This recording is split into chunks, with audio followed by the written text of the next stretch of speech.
Welcome back to another episode of the Bear Trap on the Boom and Bust channel, a Bears podcast by a Bears fan. I'm your host, Terry, and today recapping our week 5 win versus the Las Vegas Raiders. I always want to say Oakland.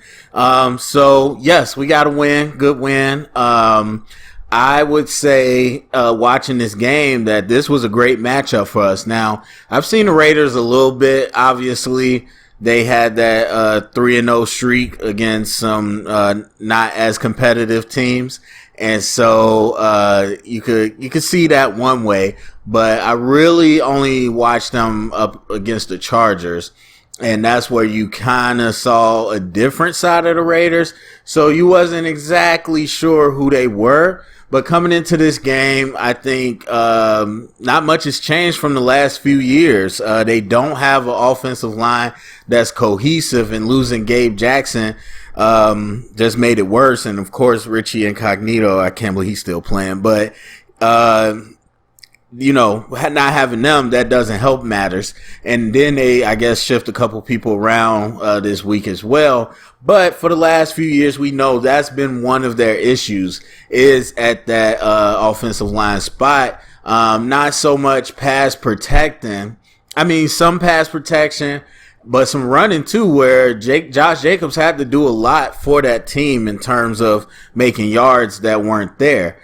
But then you look at the opposite end on the defense, you got a team that they started to get more pressure. Max Crosby came back alive this year. They went out and got Ngakoue, but that's something they lacked over some time. And in general, their defense just never really put it together. And so coming into this, it ended up being a great matchup for us because you have an offensive line that's not completely devoid of talent, but they aren't exactly cohesive. And so when we talking about a lot more of the games that we've done this year, whether it's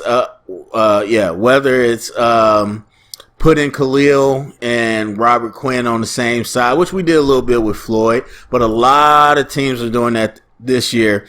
And so that's popular, but doing a lot of stunts, walking a lot of people up to the line, and then bailing out to coverage, just giving more looks, because we know, and I think Sean Desai knows, that we cannot rush 4 straight up. When we do, more times than not, we don't get much pressure over the years. And so this is a way for us to kind of manufacture some pressure without necessarily having to blitz. So that worked in our favor. And for the life of me, I don't know what's wrong with the Raiders linebackers. I don't know if it's been a curse on them or something the last few years, but on paper they have guys that had really strong linebacking careers. KJ Wright, very much a little bit over the hill, but a really veteran linebacker. Kwiatkowski, obviously we know he's limited. He was with us, but we know what he did here.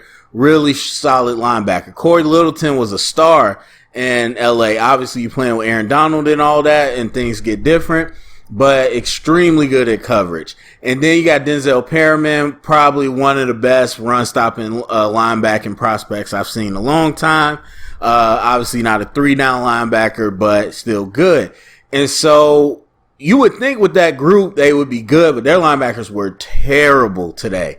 And again, I say this, and we'll get to the play call and all that, but we run the same stuff. I'm not sure why some people act as if it's a big difference each week.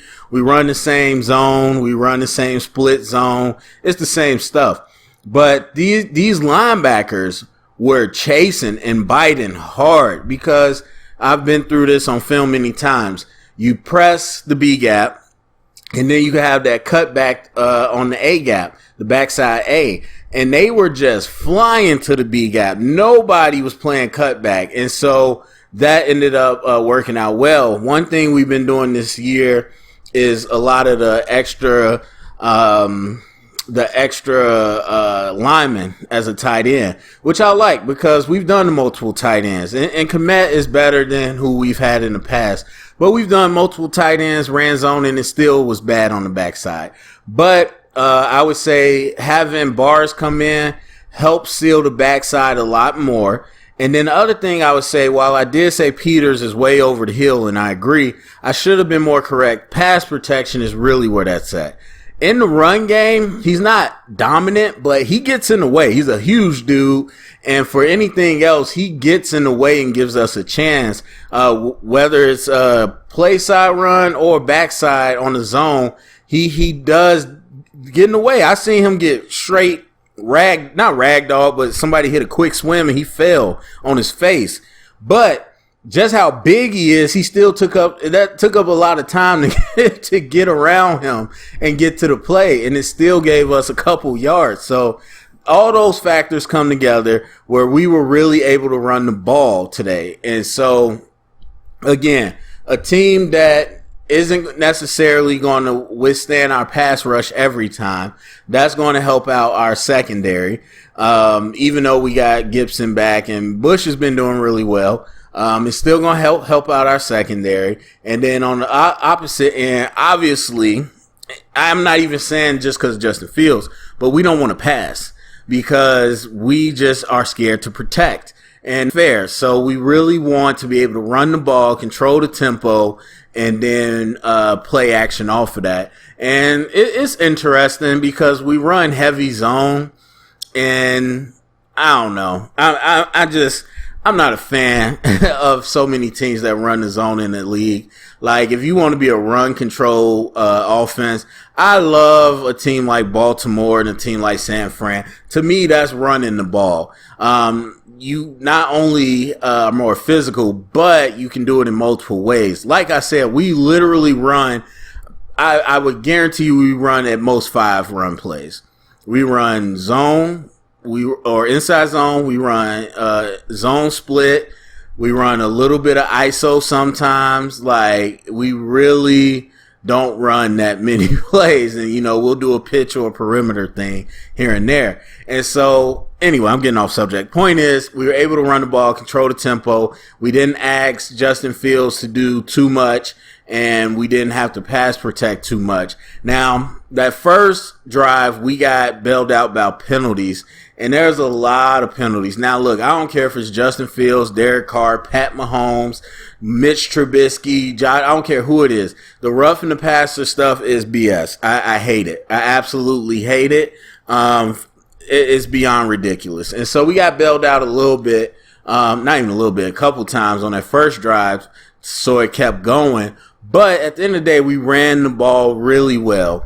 I've liked Williams just in the first few weeks. Obviously, we know what Montgomery can do, and Herbert looked pretty good today as well as with his vision.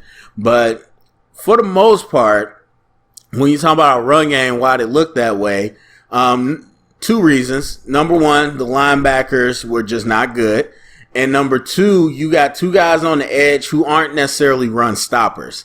You got Crosby and Ngakoue who like to get upfield. And so we really kind of used that against them a couple times on some draws.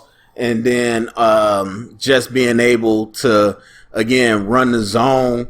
And then when you run the zone, whoever's the backside in, the nice part is that they like to get upfield so much that all you got to really do is hesitate, block them, or chip, and they're going to take themselves out of the play. They're not coming down on a tight line to stop the run. And so that just helped well. I mean, they really, as the Raiders' total defense, they really just did not have run fits too well. And so we took advantage of that, and that's cool. What I will say, we won. It was a pretty, you saw it. It was a close game. It was pretty, it was what it was. What I will say, though, at this point in the season is that I would say we have, I want to say 3 legit players. 3, like, legit. Number 1 is Roquan Smith. Absolute everything that he was advertised to be and more. And that's exciting. Much like Devin White. Not to say he is Devin White, but it's exciting because these guys not only had athletic ability and that could be a plus in coverage or blitzing, but they had great attitudes. They came from programs that won, and they came with a really football type mentality. The fact of the matter is we got a lot of guys on this team that don't have football mentalities. We have guys that want to come and get in the camera and dance every time they do anything, and then they want to stomp their feet when they don't do something right. We got guys that you can tell just aren't at a next level when it comes to preparation and really being a master of their craft. And so Roquan's a really good breath of fresh air as a defensive leader. Number 2, as far as legit, David Montgomery, I think, he's a legit football player, but he really has a lot of tool sets. Now, again, we've talked a lot last year about his ability to read and zone. But even then, as I've said before, so much talent, he's able to take advantage of not even being that great of vision. And I think he is really a Swiss Army knife. I mean, he can outlet, he could take a screen, he can, run it in zone, he can run it up the middle, he can run in open space. He's really good at all that, and he just wants to go out there and ball. And he's not, I don't think, from what I've seen, he's not the type that, is caught up in everything else. He's somebody that wants to be better and go out there. And then Justin Fields. Justin Fields is every bit of what you want in a young quarterback. And obviously I was a fan of him coming into the draft process, or at least into the draft. And I was excited when we got him. But when it comes to quarterbacks, we have to remember that that's just not enough. And so while I think I've seen enough to say Justin Fields has it all, that does not mean that his, story is going to end up great. It's going to depend on what we do as an organization to support him. At his current, at his current time, we're really not there. We're really not there. We obviously can't pass protect for him. Our run game is inconsistent at best. Has looked better this year, but again, look at who we've played. And so I do think we're heading the right way in that. And we got some weapons, but at the end of the day, the playbook is holding us back. The playbook is trash. I don't care if Lazard's calling the play. I don't care whoever's calling the plays. From this playbook is trash. And it's very limiting to what we can do. There is a scenario in my head where we could keep a Robinson and a Mooney and build onto our current roster. But I don't know. I don't know if we can get by without blowing it up and having to keep the key pieces and then build up as we go along with hopefully some better coaching. But I have all the confidence in Justin Fields being able to perform the way you want to perform. Mentally, he's locked in. We can see that. He's engaged with the game. He's a gamer. Accuracy-wise on the deep ball, which is the hardest thing to have, you can see that it's there, especially when you give him some rhythm. It's there. There's a lot of guys that can be in rhythm and still not hit those passes well. And then, obviously, he's got the mobility and all that extra stuff, too. But if we continue down the path of this year, where he spends 2 more years in this type of offense, it's not going to work out well for him. But I think if we do the right things, he can legit be he could be one of these guys that we're watching, like a Herbert. I was going to say Baker, but I know some people don't really like Baker. But he could be one of these young quarterbacks that has shown a pretty strong command of the game. And so I know people are going to say, well, what about Khalil Mack and blah, blah, blah. Look, Khalil Mack, y'all know how I feel about Khalil Mack. I've said many times, it's not like he don't have talent. If you watch anything that I've done, you know that I've never said he doesn't have talent. What I have an issue with is his lack of consistency. But in general, I was thinking more younger guys. So people say, what about Khalil? What about Akeem? What about Eddie Jackson? Y'all know how I feel about Eddie Jackson. Jalen Johnson's real solid. People making that out to be too much, but these are the guys that I have full confidence in. And again, if I was thinking about veterans, Allen Robinson would definitely be in that list. But I think those guys are all legit. And so I like what we could be going forward. It's just going to be wait and see how or if the organization decides to actually go in that direction. But yeah, I mean, we'll see. Obviously, we want to see them play well. We want to see them progress, the ones that we care about. But I don't put too much stock in this because I just don't see why we should continue the Matt Nagy era after this. And so I'm stomaching this season. That's what I'm doing. But again, today I wouldn't say I learned too much about the Bears. Everybody's I probably learned more about Justin Fields. He's made for this. You could tell, like he's not out here going crazy, but he's very limited by the team, and I do think he's made for this, and it's going to be a good one going forward. So the last thing I'll say is one thing I realize is that the reason I always have kind of conflict with a lot of fans is because most fans don't look at this the way that I do.